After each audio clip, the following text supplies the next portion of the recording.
Students, my name is आदेश सेठी और आज हम स्टार्ट करें हमारा नया chapter that is power sharing. Let's start with this chapter.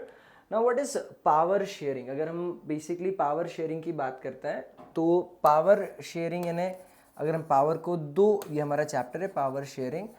हम लोगों ने दो टर्म निकाली, एक नई पावर, जस्ट अ सेकेंड, एक हमारे पास आई है टर्म पावर और दूसरी है शेयरिंग। मतलब पावर को शेयर करना is known as power sharing, right. अब ये पावर शेयरिंग कहाँ होती है, क्यों होती है, कब होती है, सब चीज़ों को आराम से इस चैप्टर में डिस्कस करेंगे। सबसे पहले मैंने बोला कहाँ होती है, ठीक है। तो उसके लिए हमको एक और कंसेप्ट पढ़ना बहुत ज़रूरी है विच इज़ ऑफ डेमोक्रेसी, ठीक है। आई नो डेमोक्रेसी के बारे में आप लोगों को पता होगा, सभी लोगों को। जरा डेमोक्रेसी के बारे में अगर जब समझते तो हम लोगों को अब्राहम लिंकन ने क्या बोला था, democracy is the government of the people, by the people, for the people. Same वही वही वही वही होता है हमारा डेमोक्रेसी। डेमोक्रेसी के बारे में ज़रा समझते तो डेमोक्रेसी एक ऐसा सिस्टम ऑफ गवर्नमेंट होता है जिसके अंदर जो लीडर होता है, ठीक है, जो कंट्री का लीडर प्लस जो गवर्नमेंट होती है, मतलब सिंपली जो हमारी गवर्नमेंट होती है वो कौन करती है, इलेक्टेड बाय द पीपल, ठीक है।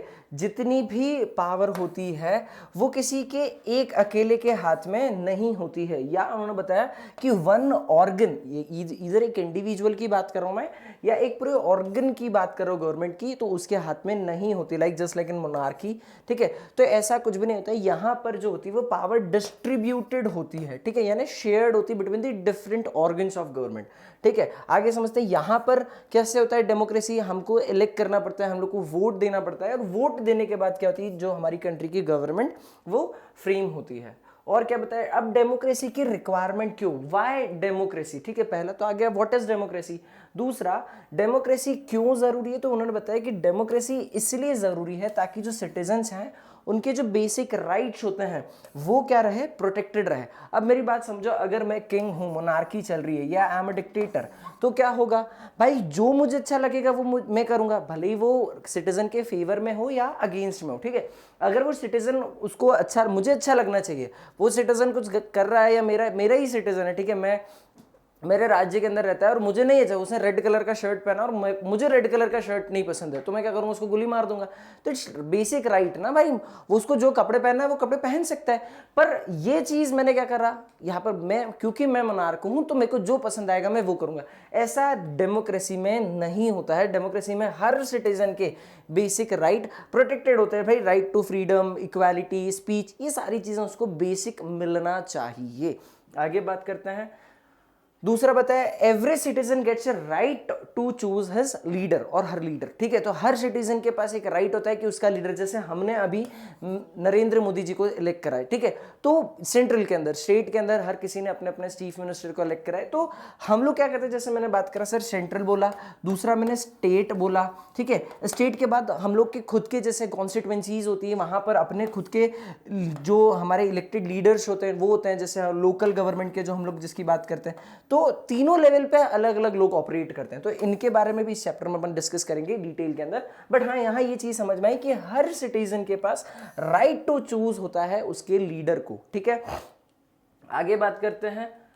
फिर आया प्रिंसिपल्स ऑफ डेमोक्रेसी की, तो what is the basic fundamental principle of democracy, because democracy के बारे में ही इस, मतलब डेमोक्रेसी के अंदर ही पावर शेयरिंग होता है। तो हमको ये चीज समझना पड़ेगा कि people are the source of all political power. जितनी भी पॉलिटिकल पावर होती है उन सबका जो सोर्स होता है वो पीपल होते हैं, ठीक है। और डेमोक्रेटिक, एक अच्छी डेमोक्रेटिक गवर्नमेंट के अंदर प्रॉपर रिस्पेक्ट दी जाती है प्रॉपर उनके हर सिटीजन्स को, और इवन जो डाइवर्स ग्रुप्स होते हैं, जो डिफरेंट डिफरेंट ग्रुप्स होते हैं, ठीक है, सोशल ग्रुप्स होते हैं, उन सभी को प्रॉपर रिस्पेक्ट दी जाती है पूरी सोसाइटी के अंदर। और हर किसी के पास होता है कि वो अपनी जो राय है वो अपनी जो उसकी आवाज उठा सके और अपनी जो राय है वो दे सके, ठीक है। तो यही चीजें बताई कि वो अपनी चीजें को प्रॉपरली गवर्नमेंट के सामने रख सकता है, ठीक है।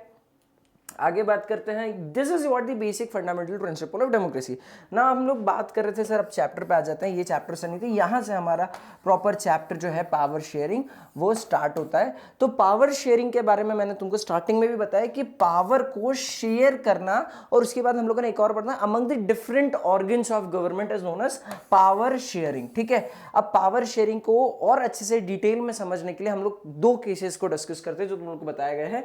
एक बताया है केस ऑफ श्रीलंका, श्रीलंका और दूसरा बताया केस ऑफ बेल्जियम। अब सर ये केस स्टडीज क्या है, इनके बारे में कैसे हमको समझ में आएगा कि पावर शेयरिंग क्या है कैसे, पर केस समझो। केस समझने से तुमको 90% पिक्चर तो क्लियर यही हो जाएगी कि पावर शेयरिंग क्या है और क्यों पावर शेयरिंग की जरूरत होती है। सबसे पहले हमारे पास आया केस ऑफ श्रीलंका। श्रीलंका के बारे में हमको बहुत अच्छे पता है कि ये इंडियन सबकॉन्टिनेंट के नीचे, ठीक है, हम लोग को इसकी लोकेशन दिखती है, आइलैंड नेशन है एशिया का। इसकी जो पॉपुलेशन है it is less than 2 crore, 2 crore से कम इसकी पॉपुलेशन है। मतलब सोचो 2 करोड़ से कम पॉपुलेशन, कितनी कम पॉपुलेशन है। हम लोगों की इंडिया है 135 करोड़ के आसपास पॉपुलेशन बोला जाता है, और ये इसकी कितनी, सिर्फ 2 करोड़ पॉपुलेशन, तो बहुत कम छोटी पॉपुलेशन वाला एक नेशन है। और यहाँ पर जो माइनॉरिटी में होते हैं वो तमिल स्पीकिंग लोग हैं, ठीक है। अब तमिल स्पीकिंग लोग कैसे, अभी आगे और बताता हूं अच्छे से। तब यहां पर बस एक याद रखना कि माइनॉरिटी में कौन लोग हैं, जो तमिल लैंग्वेज बोलते हैं, और सिन्हाला जो दूसरी लैंग्वेज है, सिन्हाला स्पीकिंग जो लैंग्वेज है उसके अंदर डाइवर्स क्लासेस आती है, डिफरेंट रिलीजन्स होते हैं, हिंदू, मुस्लिम, क्रिश्चियंस, बौद्धिस्ट, ठीक है। बुद्धिस्ट के बारे में नहीं लिखा, तो यहाँ पर हिंदू, मुस्लिम, क्रिश्चियन, बौद्ध, तो ये अलग अलग डाइवर्स रिलीजन को फॉलो करने वाले लोग इसके अंदर देखने को मिलते हैं। अब जरा ये है हमारा किसका मैप है, श्रीलंका का मैप है। और श्रीलंका के मैप के बारे में यहाँ पर पूरी चीजें बताई कि ये जो तुम लोग को एरिया दिख रहा है, ठीक है, जो कि अभी जस्ट अ सेकंड में ये कर देता हूँ, ठीक है। ये वाला जो रेड वाला एरिया हम लोग को मेजॉरिटी एरिया देखने को मिल रहा है, ये कौन से लोग बोल रहे हैं, ये लोग सिन्हाला स्पीकिंग है, और ये डोमिनेट कर रहे हैं। जरा देखो पूरा अगर मैं मैप देखूं तो मेजॉरिटी जो एरिया है वहां पर सिन्हाला, और सेंट्रल पार्ट भी पूरा किसने कवर कर रखा है, सिन्हाला स्पीकिंग लैंग्वेज वाले जो लोग, सिन्हाला लैंग्वेज स्पीकिंग जो लोग थे उन्होंने कवर कर रखा है। फिर दूसरा कौन है, दूसरे पार्ट बचा है जो तमिल स्पीकिंग लैंग्वेज है, ठीक है। अब तमिल वाले 2 लोग मुझे दिख रहे हैं, एक तो मुझे श्रीलंकन तमिल दिख रहे हैं और एक इंडियन तमिल दिख रहे हैं। बता रहा था तमिल के बारे में, तो जरा देखो अब यहां पर ये वाला जो पार्ट है, ठीक है, ये वाला, यहां पर कौन बोल रहा है, यहां पर आया इंडियन तमिल्स, तो ये वो भाषा है जो इंडियन तमिल्स है। अब इंडियन तमिल्स कैसे है, और एक और चीज समझ लो, ये वाला जो पार्ट है यहां पर श्रीलंकन तमिल्स है। तो मतलब तमिल्स को 2 पार्ट में क्यों डिवाइड करा, क्योंकि कुछ तो तमिल्स ऐसे थे जब हम लोग यूनाइटेड थे, ठीक है, इंडिया, पाकिस्तान, श्रीलंका, भूटान, ये सारी चीज हम लोग एक थे, अखंड भारत जब सिस्टम था, तो श्रीलंका भी हमारा ही पार्ट हुआ था। और श्रीलंका भी एक जैसे कॉलोनी थी ब्रिटिश की, वैसी एक हम जैसे ब्रिटिश की कॉलोनी थी, वैसे एक श्रीलंका भी कॉलोनी थी। तो हुआ क्या, जब ये आज़ादी हुई तो उस टाइम पे कुछ लोग, क्या हुआ, आज़ादी के पहले ही कुछ लोग क्या है, जब ये एक था तो लोग इजीली मूव कर सकते हैं ना भाई। मैं इंदौर में रहता हूँ और मुझे अगर गुजरात जाना है तो मैं इजीली ट्रेवल कर सकता हूँ, और वहां पर जाके बसना भी चाहूँ तो मैं बस सकता हूँ। तो ऐसे कुछ लोग क्या हो गए, वहां पर जाके बस चुके थे, जो कि तमिल स्पीकिंग थे, जनरली केरला और तमिलनाडु के पीपल। तो उन्होंने बोला कि वो इंडियन तमिल बोलते थे, और कुछ लोग वहां के नेटिव तमिल थे, मतलब जो श्रीलंकन तमिल बोलते थे, ठीक है। तो ये पार्ट, और कुछ थोड़ा मोटा पार्ट बचा है सर, ये जो ब्लू में देखने को मिल रहा है, ये वाला जो पार्ट हम लोगों ने बोला, तो इनके नाम दिया श्रीलंकन मूर्स। श्रीलंकन मूर्स मतलब ये भी एक पॉपुलेशन, एक पार्ट है, मतलब जो इस्लामिक रिलीजन फॉलो करती है, इस्लाम को फॉलो करती है। जनरली अफगान साइड से लोग आए थे, अरबिक कंट्रीज या अफगानी पार्ट से लोग, मतलब सिंपली ये मुस्लिम्स लोग थे जो कि हम लोग इस कंट्री के अंदर आए थे, ठीक है। अब इसके अंदर इसकी जो पॉपुलेशन होगी, इसके अंदर कुछ जो अफगान से आया है, ठीक है, अफगानिस्तान से, कुछ अरबिक कंट्रीज से आए हैं, तो कहीं से भी जो मुस्लिम, जितने भी मुस्लिम्स लोग थे वो इसके अंदर कॉन्स्टिट्यूट करते हैं। मतलब वहाँ पर श्रीलंका के अंदर ये 3 पर्टिकुलर कैटेगरीज वहाँ पर डोमिनेट करती है। अब देखो वहाँ की अगर परसेंट वाइज पॉपुलेशन की बात करूँ तो मेजॉरिटी, इट इज लाइक 74% जो पॉपुलेशन है वो सिन्हाला स्पीकिंग है, सिन्हाला लैंग्वेज बोलने वाले, ये इतने पूरे रीजन में 74% लोग रहते हैं, ठीक है। 18% तमिल स्पीकिंग है, और तमिल स्पीकिंग में भी फिर 2 फर्दर बाइफर्केशन करा कि 13% श्रीलंकन तमिल्स और 5% इंडियन तमिल्स, यहाँ तक भी चीज, और 8% मूर्स, ये जिसको हम लोग मुस्लिम स्पीकिंग्स भी तुम लोग बोल सकते हो, इस्लामिक जो रिलीजन को फॉलो करते हैं, अरबी फारसी भाषा जो बोलते हैं, वो लोग तुमको यहाँ पर देखने को मिलेंगे। तो इस तरीके से श्रीलंका का कुछ लिंग्विस्टिक हम लोगों ने डिटेल में देखा कि किस तरीके से वहाँ पर डिवीजन होता है। दूसरे नंबर पे आता है बेल्जियम की बात करते हैं। बेल्जियम के बारे में सर डिस्कस करते हैं। बेल्जियम क्या है, एक स्मॉल कंट्री है यूरोप के अंदर, ठीक है। इसकी जो पॉपुलेशन है it's less than 1 crore, 1 crore से कम इसकी पॉपुलेशन है। यहाँ पर जो लोग माइनॉरिटी में आते हैं वो होते हैं फ्रेंच स्पीकिंग, ठीक है, फ्रेंच स्पीकिंग लोग यहाँ पर माइनॉरिटी में होते हैं। अब जरा वापस बेल्जियम का भी हम लोग पूरा अच्छे से मैप देखते हैं। बेल्जियम के अंदर यहाँ पर पर्टिकुलरली दो लैंग्वेज हमको मिली, एक जो डच लैंग्वेज दिखी, दूसरी मतलब डच, देखो तीन पर्टिकुलर लैंग्वेज है, एक जर्मन है, दूसरी डच है और तीसरी फ्रेंच है। हम लोगों ने ये चीज़ देखा है कि जो फ्रेंच स्पीकिंग लोग हैं वो माइनॉरिटी में, अभी जस्ट देखा तो ये जो रीजन है यहाँ पर फ्रेंच स्पीकिंग लोग रहते हैं, ठीक है, generally southern part of Belgium यहाँ पर फ्रेंच स्पीकिंग लोग रहते हैं और जो कि माइनॉरिटी में है। वहीं इसको फ्लेमिश जो एरिया है, मतलब ये वाला, ठीक है, जो फ्लेमिश एरिया मतलब नदर्न पार्ट जो है बेल्जियम का, वहां पर जर्मन सॉरी जो फ्लेमिश पार्ट है वहां पर डच स्पीकिंग लोग देखने को मिले, यहाँ पर डच स्पीकिंग लोग देखने को मिले। तो फ्लेमिश पार्ट में डच, वेलून पार्ट में तुमको फ्रेंच स्पीकिंग लोग देखने को मिले, ठीक है, ये दो प्रकार से हो गए। और एक और चीज समझ में आई कि फ्रेंच जो है वो माइनॉरिटी में है और जो डच वाले लोग हैं ये लोग मेजॉरिटी के अंदर है, ठीक है सर, यहाँ पर मेजॉरिटी माइनॉरिटी देखने को मिल गई। प्लस यहाँ पर एक और पार्ट भी है जो ये वाला ईस्टर्न पार्ट इसका देखने को मिलते हैं, यहाँ पर जर्मन स्पीकिंग लोग भी है, क्योंकि इसके बाद जर्मन कंट्रीज देखने को मिलेगी, तो यहाँ पर जर्मन स्पीकिंग लोग भी देखने को मिल गए। तो हम लोगों को प्रॉपर समझ में आया कि तीन पर्टिकुलर लैंग्वेज से डोमिनेट होता है हमारा बेल्जियम, जिसके अंदर से एक जो डच है जो कि फ्लेमिश रीजन में रहते हैं, दूसरे जो फ्रेंच स्पीकिंग है जो वेलून रीजन में रहते हैं, और तीसरे लोग वो हैं जो कि बहुत ज़्यादा मतलब बहुत कम क्वांटिटी के अंदर है और जो जर्मन लैंग्वेज बोलते हैं। बट ये पूरे कहाँ का था, बेल्जियम का। लेकिन अगर हम ब्रुसेल्स की बात करें, ब्रुसेल्स क्या है sir, Brussels is the capital of Belgium, तो ब्रुसेल्स का पार्ट है ये वाला जो रेड कलर से हाईलाइटेड है। अब जो ब्रुसेल्स है जो कैपिटल है वहां पर उल्टा है, वहां पर उल्टा क्या है सर, वहां पर 80-20 का रेशो है। जो लोग पूरा दिमाग से देखना कि जो लोग पूरी कंट्री के अंदर मेजॉरिटी में है, पूरी कंट्री में जो मेजॉरिटी में है वो यहाँ पर माइनॉरिटी में आ गए, जो पूरी कंट्री में मेजॉरिटी में, पूरी कंट्री में डच स्पीकिंग लोग मेजॉरिटी में है वो यहाँ पर माइनॉरिटी में आ गए, और जो पूरी कंट्री के अंदर माइनॉरिटी में है जो फ्रेंच स्पीकिंग है वो यहाँ पर मेजॉरिटी में आ गए। कहाँ पर, ब्रुसेल्स के अंदर जो कैपिटल है। तो ये हमको समझ में आया कि किस तरीके से लिंग्विस्टिक जो उनका डिवीजन है वो, और उसके अंदर जो हमारी ब्रुसेल्स मतलब जो कैपिटल है वहां पर उल्टा रेशियो चल रहा है जो पूरी कंट्री में होता है उसके अगेंस्ट। अब जरा आगे बढ़ते हैं, जस्ट अ सेकेंड, आगे बढ़ते हैं। इसके बारे में देखो यहाँ पर उन्होंने समझाया किस तरीके से 59% फ्लेमिश रीजन में डच स्पीकिंग लोग रहते हैं, हम लोगों ने देखा ये Flemish region Dutch speaking, 40% Wallonia वाली रीजन में रहते हैं जो फ्रेंच स्पीकिंग है, 1% जिसको बेल्जियंस बोला, जो जर्मन बेल्जियंस बोला जो कि जर्मन स्पीकिंग लोग है, तो ये 1%, और हम लोगों ने ब्रुसेल्स का प्रॉपर डिवीजन समझा। अब जरा समझो कि what are the possible impacts in Belgium and Sri Lanka. हम लोगों ने एक चीज याद रखना है, हम लोगों ने लिंग्विस्टिक डिफरेंशिएशन करा है, लिंग्विस्टिक लैंग्वेज के बेसिस पे हम लोगों ने डिवाइड करा है कंट्रीज के, किस तरीके के वहां के सिटीजन्स जो हैं वो रहते हैं। अब बात समझना क्या क्या इंपैक्ट हो सकते हैं, हम लोग बेल्जियम के देखते हैं और श्रीलंका के देखते हैं। बेल्जियम में क्या क्या पॉसिबिलिटी हो सकती है, बेल्जियम के अंदर जो डच स्पीकिंग लोग हैं जो मेजॉरिटी में, वो इजीली मेजॉरिटी का फायदा उठा सकते हैं कि हम लोग मेजॉरिटी में और वो लोग रूल बनाए, मतलब रूल करें कंट्री को, वो अपनी प्लान्स पॉलिसीज बनाए और कंट्री को रूल करें। और श्रीलंका में सिन्हाला जो लोग हैं जो वहां पर मेजॉरिटी में है, वो लोग ये देख सकते हैं कि वो लोग वहां पर अपनी पावर स्टैब्लिश करके वहां पर क्या कर सकते हैं, उनको डोमिनेट कर सकते हैं जो अदर लैंग्वेज वाले हैं। तो ये पॉसिबल केसेस हो सकते हैं, हम लोग केस समझ रहे हैं, ठीक है, केस समझते जाना।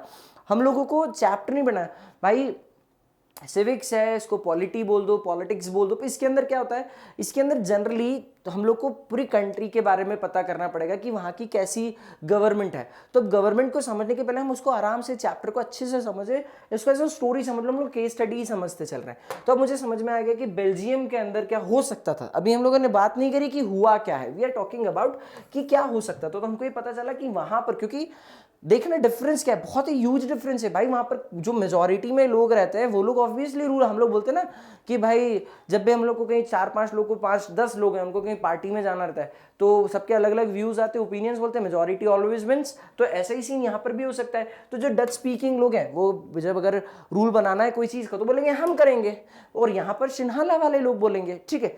अब यहाँ पर उन्होंने बताया कि क्या आउटकम रहा श्रीलंका के अंदर। अभी तक हम लोगों ने बैठा क्या हो सकता था, तो श्रीलंका का आउटकम समझो। 48 के अंदर, 47 में इंडिया आजाद हुआ, 48 के अंदर क्या हुआ, श्रीलंका एक इंडिपेंडेंट कंट्री के तौर पे इमर्ज हुई, और 56 के अंदर, ठीक है, 56 में एक एक्ट पास हुआ और उस एक्ट ने ये बता दिया कि सिन्हाला एक ओनली ऑफिशियल लैंग्वेज है। ठीक है, यहां पर इस पार्ट से एक क्वेश्चन तुम लोग को बन सकता है कि सर इंडिया के अंदर कौन सी ऑफिशियल लैंग्वेज है, कौन सी? श्रीलंका में जैसे सिन्हाला है वैसे इंडिया के अंदर कोई भी एक भी इंडिविजुअल, क्योंकि इंडिया तो कितनी डाइवर्स कंट्री, कितनी सारी लैंग्वेज बोली जाती है, यहां पर किसी भी एक लैंग्वेज को ऑफिशियल लैंग्वेज का दर्जा नहीं दे रखा है। यहां पर हमारे इंडिया में हर लैंग्वेज इक्वल है। ठीक है, सभी लैंग्वेजेस को इक्वली ट्रीट किया गया। तो पर यहां पर क्या हो गया, यहां पर भाई लोग इन्होंने उल्टा कर दिया, यहां पर सिन्हाला वालों को बता दिया ऑफिशियल लैंग्वेज। क्यों?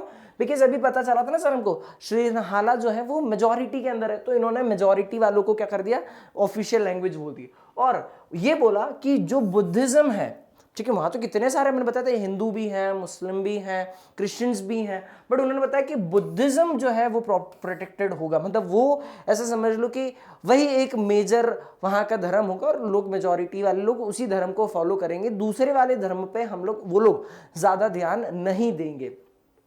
सिन्हाला स्पीकिंग जो लोग हैं, मतलब ये एक पार्ट हुआ इस एक्ट में, क्या होता है, सिन्हाला स्पीकिंग जो लोग हैं उनको क्या होगा, हर जगह प्रेफरेंसेस मिलने लगी। उन लोगों को बताया कि उन लोगों को प्रेफरेंस कहाँ से मिली, भाई कॉलेजेस के अंदर अगर एडमिशन करना है तो उन लोगों को प्रेफरेंस मिलेगी। ठीक है, इवन गवर्नमेंट जॉब्स के अंदर भी किसको प्रेफरेंस मिलेगी, सिन्हाला स्पीकिंग जो लोग हैं उन लोगों को मिलेगी।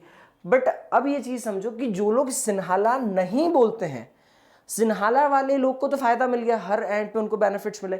लोग जो सिन्हाला नहीं बोलते हैं वो लोग क्या समझेंगे, मेरी बात समझो ना यार भाई, अगर मैं जो लैंग्वेज मैं बोल रहा हूँ और मुझे बेनिफिट मिल रहा है तो मेरा तो काम बढ़िया चल रहा है, लेकिन एक और हमारे यहाँ सर हैं, उन सर को नहीं मिलती है, उन लोगों को उनको प्रेफरेंस ही नहीं मिल रही है, तो वो क्या करेंगे, पूरे इस एनवायरनमेंट के अंदर क्या समझेंगे कि यार भाई मैं कोई एलियन हूँ क्या, एलियनेटेड फील करेंगे ना कि यार भाई मेरी जो बात है वो क्यों नहीं समझ पा रहे, ना मुझे कॉलेज के अंदर आप प्रेफरेंस दे रहे हो, ना मुझे गवर्नमेंट जॉब में प्रेफरेंस दे रहे हो, ना ही मेरी लैंग्वेज को आप एक ऐसा उसका अस्तित्व है ये भी आप मानने को ही तैयार नहीं हो कि भाई मेरी लैंग्वेज भी तो कुछ है। तो ये प्रॉब्लम यहां पर ये लोग एलियनेटेड फील करने लगे। तो क्या हुआ, जो दूसरे लोग थे, दूसरी कैटेगरी कौन सी थी, जो तमिल वाले थे, उन्होंने बोला कि जो तमिलियंस हैं, जो तमिल स्पीकिंग थे, वो उनको इनसिक्योर फील होने लगा कि यार भाई हमारा तो कुछ, मतलब प्रॉपर्ली एलियनेटेड फील करने लगे, और उन्होंने सोचा कि भाई हमारा तो कोई अस्तित्व ही नहीं है। तो इन्होंने क्या करा, गवर्नमेंट ने जो भी उन्होंने बोला कि उन्होंने वो प्रोटेस्ट कर दिया कि भाई हम लोगों को तो इक्वल राइट्स चाहिए। ठीक है, जो आप इक्वल राइट्स किसको दे रहे हो, जो आप सिन्हाला स्पीकिंग लैंग्वेज को दे रहे हो वही सारे इक्वल, क्योंकि हम भी तो सिटीजन्स हैं ना भाई, आप हमको एटलीस्ट बताओ तो सही, हमारी प्रेजेंस को फील तो करो, भले माइनॉरिटी में। तो क्या हुआ, तो उन्होंने बोला कि ठीक है, अब बोला ठीक है नहीं, मतलब ये जो तमिल लोग थे इन्होंने बोला ठीक है अब हम क्या करेंगे, प्रोटेस्ट करेंगे, क्योंकि इनकी बात जो थी वो लोग गवर्नमेंट मानने को तैयार नहीं थे। तो इन्होंने क्या करा, 1980s तक आते आते बहुत सारी क्या करी, पॉलिटिकल एसोसिएशन बना दी, ऑर्गेनाइजेशंस बनाई, और बोला कि अब तो भाई छोड़ो, अब हमको आपकी डिमांड मानना ही नहीं है, हमको तो एक इंडिपेंडेंट तमिल स्टेट चाहिए। ठीक है, तो उन्होंने यहाँ पर डिमांड कर दी एक इंडिपेंडेंट तमिल स्टेट की। ठीक है, और ये जो तमिल स्टेट की जब इन्होंने बात करी तो अब तो भाई विवाद हो गया, भाई विवाद मतलब फाइट हो गई, उसका एंड रिजल्ट क्या मिला, एक सिविल वॉर। सिविल वॉर ये कैप्टन अमेरिका वाली नहीं, एक सिविल वॉर। ये भाई मूवी में देखने में बड़े मजा आते हैं कि कैप्टन अमेरिका ये हुआ वो हुआ, इसने को पसंद आया इसको पसंद नहीं आया और उन्होंने झगड़े कर दिए, लेकिन रियलिटी में जब सिविल वॉर होता है तो ये बहुत बड़ा एक नुकसान देकर जाती है सोसाइटी को। जरा देखो डिस्ट्रॉय कैसे करती है सोसाइटी को, आगे समझते हैं। और एक चीज याद रखना, जैसे इस मूवी हम लोग मूवीज में भी देखते हैं और हर जगह पूरी हिस्ट्री तुम लोग ढूंढ के निकालो, अगर कभी वॉर हुई है तो उस वॉर का बेनिफिट किसी भी एक पार्टी को नहीं मिला है। मतलब ऐसा नहीं बोल सकता हूं कि 100% बेनिफिट एक ही जीतने वाली टीम को मिला है। अगर हारने वाली टीम का तो नुकसान हुआ ही हुआ है, वो तो श्योर है, लेकिन जो जीतने वाली टीम है उसका भी नुकसान हुआ है, जान मान की हानि प्रॉपरली होती ही है। तो हमको ये समझ में आया कि वॉर होना इज वेरी गंदा पार्ट, और सिविल वॉर होना तो मतलब बहुत ही गंदा पार्ट। सिविल वॉर मतलब क्या हुआ, अब सोचो, आप श्रीलंका के एक कंट्री है, कंट्री के अंदर ही उसी के सिटीजन्स एक दूसरे से लड़ रहे हैं। आपका घर हो और घर के अंदर फैमिली के अंदर ही इंटरनल, भाई आप बाहर किसी से भी लड़के आ जाओ, एडजस्टमेंट हो जाता है। बाहर आप जमाने से लड़ लो, उसमें इतना प्रॉब्लम नहीं है क्योंकि आप घर में एक हो, स्ट्रेंथ है आपकी। लेकिन आप घर के अंदर ही जब लड़ रहे हो तो क्या होगा, एक एक काका बाबा अलग लड़ रहे हैं, चाचा जीजा, मतलब सब लोग घर के फैमिली मेंबर्स ही एक दूसरे से, तो कितना खतरनाक फेज होगा वो सोचो। वो फेज यहाँ पर श्रीलंका के अंदर हो चुका। अब देखो कैसे श्रीलंका सिविल वॉर की तरफ गया, उसके बारे में समझते हैं आगे। सबसे पहले क्या बताया कि श्रीलंका ने मेजॉरिटेरियनिज्म अपना लिया। अब सर ये मेजॉरिटेरियनिज्म क्या होता है? मेजॉरिटेरियनिज्म मतलब ऐसा सिस्टम जहां पर जो भी मेजॉरिटी में है, जो भी व्यक्ति, जो भी लैंग्वेज, जो भी XYZ रिलीजन, किसी भी बात की बात कर लो, अगर जो भी मेजॉरिटी में है वो वाली कम्युनिटी क्या करेगी, पूरी कंट्री को रूल करेगी। तो यहां पर भी हुआ वही, सनहाला लोग मेजॉरिटी में थे और उन्होंने पूरी कंट्री को रूल करा। श्रीलंकन तमिल ने प्रोटेस्ट करा और उन्होंने बोला कि भाई हमको भी हमारे जो है राइट्स मिलने चाहिए। तो उन्होंने खुद की पार्टीज लॉन्च करी और डिमांड करी कि भाई हमारी भी जो राइट्स हैं वो हमको मिलना चाहिए, इक्वालिटी की बात करने लग गए। और जब नहीं सुनी तो उन्होंने इंडिपेंडेंट एक तमिल आलम करके एक इंडिपेंडेंट स्टेट की डिमांड करी कि भाई आप जो ये भाई मान लो मैं ये ऐसी कुछ इस तरीके से कंट्री है, तो ये आप हर पार्ट के अंदर, उन्होंने, मैंने तुमको जैसे बताया था जस्ट अ सेकेंड कि जो ये वाला पार्ट है यहाँ तक, तो इतना पूरा पार्ट समझ लूँ मैं कि जस्ट सेकंड, हाँ ये अपन ऐसा समझ लेते हैं, ये इतना पार्ट सेंट्रल जो श्रीलंका है वो पूरा उनके द्वारा डोमिनेटेड। तो उन्होंने बोला कि ठीक है, आप पूरा जितना एरिया आपको रखना है उतना रखो, हमको थोड़ा सा एक पार्ट इंडिविजुअली दे दो कि जहाँ की पॉलिसीज हम लोग बनाएं, जो तमिल लोग हैं वो लोग अपनी बात करें, वो हम कैसे उसको रूल करना चाहते हैं हमारे पे दे दो। लेकिन भाई लोग, इनको ये भी अच्छा नहीं लगा, और ये अच्छा नहीं लगा तो इस कारण से क्या हो गया, वहां पर सिविल वॉर हुआ। सिविल वॉर होने के कारण क्या हुआ भाई वहां पर, अब सोचो कि सिविल वॉर से किसी भी एक एंड को बेनिफिट मिला होगा क्या? नहीं मिला होगा। किसी का एक पॉलिटिकल लीडर मर रहा है तो कहीं लोगों की जो प्रोटेस्ट कर रहे हैं उनके ऊपर, ठीक है, वहां पर डंडे चल रहे, गोलियां चल रही है, खून खून हो रहा है। तो मतलब ये भी एक बहुत गंदा साइड, मतलब एक दूसरी अपोजिट साइड है किसकी, सिविल वॉर की। अब जरा समझते हैं, दो कंट्री के केस बताने वाला था मैं तुमको। पहला केस हम लोगों ने श्रीलंका का देखा, दूसरा केस हम लोग देखते हैं बेल्जियम का। अब सर बेल्जियम का मॉडल क्या है, बेल्जियम का केस जरा समझो। तो बेल्जियम के बारे में भी समझा हम लोग को, बेल्जियम में भी डिटेल में देखा। अब बेल्जियम का केस क्या बोलता है कि बेल्जियम में भी यही प्रॉब्लम थी, वहां पर भी तो लिंग्विस्टिक जो डिफ्रेंसिएशंस थे, वहां पर भी तो एक दो कैटेगरी इनइक्वल थी डिफरेंस लैंग्वेज के मामले में। पर इन्होंने क्या करा, जितने भी लीडर्स थे ये लोग बहुत दूर से सोचते थे, ठीक है, इनका विजन बहुत स्ट्रांग था। तो उन्होंने बोला कि भाई अगर हम लोगों ने किसी एक रिलीजन को या किसी एक लैंग्वेज को अगर हम लोगों ने चूज कर लिया तो क्या होगा भाई, यहां पर भी हो सकता है सिविल वॉर हो जाए, यहां पर भी कुछ डिस्प्यूट खुद खतरनाक क्रिएट हो जाए। तो इन्होंने बोला कि ठीक है, हम लोगों ने यहाँ पर जो डाइवर्सिटी है, अलग अलग जो लोग हैं, अलग अलग भाषाएं हैं, अलग अलग सीन हैं, उनको देखा और बोला कि हम लोग क्या करेंगे भाई, यहाँ पर पावर शेयरिंग करेंगे। यहाँ पर पावर शेयरिंग करेंगे मतलब यहाँ पर हम लोग जो पावर्स हैं वो किसी एक कम्युनिटी के हाथ में नहीं रखेंगे, मतलब मेजॉरिटेरियनिज्म जो हम लोगों ने देखा था वो हम लोग यहाँ पर नहीं रखेंगे। यहाँ पर हम लोगों ने, उन्होंने क्या करा कि equal number of French and Dutch speaking minister in the central government. यहाँ पर उन्होंने दो सेपरेट गवर्नमेंट्स बनाई, दो नहीं तीन बनाई भी, जरा समझो। पहला यह आया कि जो फ्रेंच और डच स्पीकिंग मिनिस्टर्स होंगे सेंट्रल गवर्नमेंट में वो इक्वल होंगे। भाई सेंट्रल के अंदर क्या था, 80-20 का रेशियो था, जो पूरी कंट्री में मेजॉरिटी में वो यहाँ माइनॉरिटी में, जो पूरी कंट्री में माइनॉरिटी में यहाँ मेजॉरिटी में। तो उन्होंने बोला कि नहीं, हम लोग मेजॉरिटी माइनॉरिटी वाला सीन नहीं रख रहे हैं, हम तो इक्वालिटी की बात कर रहे हैं। तो हम लोगों ने पूरी कंट्री में जो कुछ भी हो हमको नहीं लेना, पर सेंट्रल के अंदर जितने भी मिनिस्टर्स हैं वो आधे आधे होंगे, वो इक्वल नंबर ऑफ फ्रेंच और डच स्पीकिंग होंगे। तो ये एक बहुत बढ़िया मूवमेंट लगा, ठीक है। दूसरा, Brussels had the separate government having equal representative from both communities. तो उन्होंने बताया ब्रुसेल्स की भी इक्वल गवर्नमेंट, जो भी हम लोग डिस्कस कर रहे थे।